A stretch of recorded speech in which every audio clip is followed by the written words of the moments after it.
Hello friends, welcome to மாங்கனி சமையல். இன்னைக்கு நம்ம மாங்கனி சமையல்ல நம்ம எல்லாருக்கும் ரொம்ப ரொம்ப பிடிச்ச எக் ஆம்லெட் எப்படி பண்றதுன்னு பார்க்கலாம். இந்த ஆம்லெட் நம்ம ரெகுலரா செய்யற மாதிரி இல்லாம கொஞ்சம் மசாலா பொருளெல்லாம் சேர்த்து நல்லா ஸ்பைசியா ரொம்பவே டேஸ்டியா செய்ய போறேங்க. வீட்டுல குட்டீஸ்ல இருந்து பெரியவங்க வரைக்கும் எல்லாரும் ரொம்ப ரொம்ப விரும்பி சாப்பிடுவாங்க. சரி வாங்க, இப்ப மசாலா எக் ஆம்லெட் எப்படி பண்றதுன்னு பார்க்கலாம். மசாலா ஆம்லெட் பண்றதுக்கு ஃபர்ஸ்ட் ஒரு மிக்சிங் பவுல்ல 3 முட்டை உடைச்சு ஊத்திக்கலாம். 3 முட்டையில நமக்கு மீடியம் சைஸ்ல 3ல இருந்து 4 ஆம்லெட் அளவுக்கு கிடைக்குங்க. உங்களுக்கு அதிகமா ஆம்லெட் வேணும் அப்படின்னு நினைச்சீங்கன்னா முட்டை அதிகமா சேர்த்துக்கோங்க. இப்ப முட்டைய ஒரு 5 நிமிஷத்துக்கு நல்லா கலந்துடுங்க.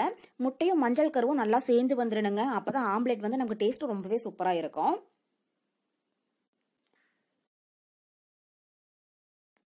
பாருங்க, இப்ப முட்டைய நல்லா கலந்தாச்சு. முட்டையுடைய டார்க் கலர் மாதிரி லைட் கலர் ஆக ஆரம்பிச்சிடுச்சுங்க. இந்த அளவுக்கு நல்லா கலந்ததுக்கு அப்புறமா இது கூட பொடியா கட் பண்ண ஒரு பெரிய வெங்காயம் சேர்த்துக்கோங்க. கூடவே பொடியா கட் பண்ண ஒரு சின்ன சைஸ் தக்காளி சேர்த்துடலாம்.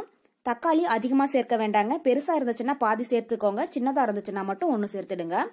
கூடவே பொடியா கட் பண்ண ஒரு பச்சை மிளகாய், அப்புறம் பொடியா கட் பண்ண கொஞ்சம் கருவேப்பிலை, கூடவே பொடியா கட் பண்ண கொஞ்சம் மல்லி இலை, 1/4 டீஸ்பூன் இஞ்சி பூண்டு விழுது, அப்புறம் காரத்துக்கு ஒரு 1/4 டீஸ்பூன் மிளகாய் தூள்.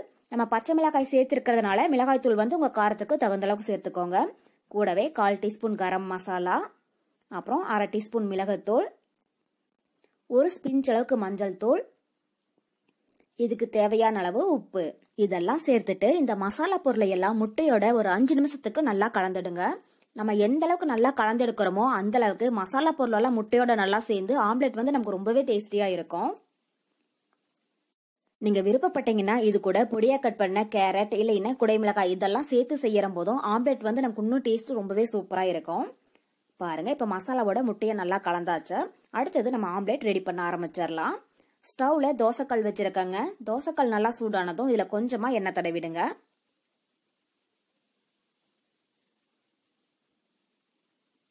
ஸ்டவ் மீடியம் ஹீட்லயே இருக்கட்டும். இப்ப நம்ம கலந்து வச்சிருக்கிற முட்டைய உள்ள சேர்த்துடலாம்.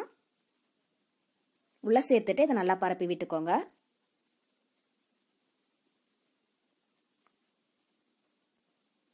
இந்த மசாலா ஆம்லெட் நம்ம தோசைக்கல்லையும் செய்யலாங்க. இல்லைன்னா பனையாரக்கல், குழிக்கரண்டி அதுல செய்யற போதும் பாக்குறதுக்கு ரொம்பவே நல்லா இருக்கும். இப்ப சமப்படுத்தி விட்டுட்டு இதுக்கு மேல 1 ஸ்பூன் அளவுக்கு எண்ணெய் சேர்த்துக்கோங்க. மீடியம் ஹீட்லயே ஒரு 2 நிமிஷம் இருக்கட்டுங்க. அதுக்கப்புறமா திருப்பி விட்டுறலாம். பாருங்க, இப்ப ஒரு சைடு வெந்துடுச்சு. அடுத்த சைடு திருப்பி விட்டுறலாம். ஸ்டவ் மீடியம் ஹீட்லயே இருக்கட்டுங்க. அப்பதான் ஆம்லெட் கருகிடாம நமக்கு நல்லா வெந்து வரும். பாருங்க, நம்ம மசாலா ஆம்லெட் 2 சைடும் நல்லா வெந்துடுச்சு. இப்ப வெளியில எடுத்துடலாம். அவ்வளவுதான், நமக்கு இப்போ ரொம்ப ரொம்ப டேஸ்டியான மசாலா எக் ஆம்லெட் ரொம்ப ரொம்ப சூப்பரா தயாராயிடுச்சு. கண்டிப்பா நீங்களும் இதே மெத்தட்ல செஞ்சு பார்த்துட்டு எப்படி இருக்குன்னு கமெண்ட் பாக்ஸ்ல சொல்லுங்க. என்னோட இந்த ரெசிபி வீடியோ உங்களுக்கு பிடிச்சிருந்தா உங்க ஃப்ரெண்ட்ஸுங்க கூடயும் நிறைய ஷேர் பண்ணிக்கோங்க. நன்றி.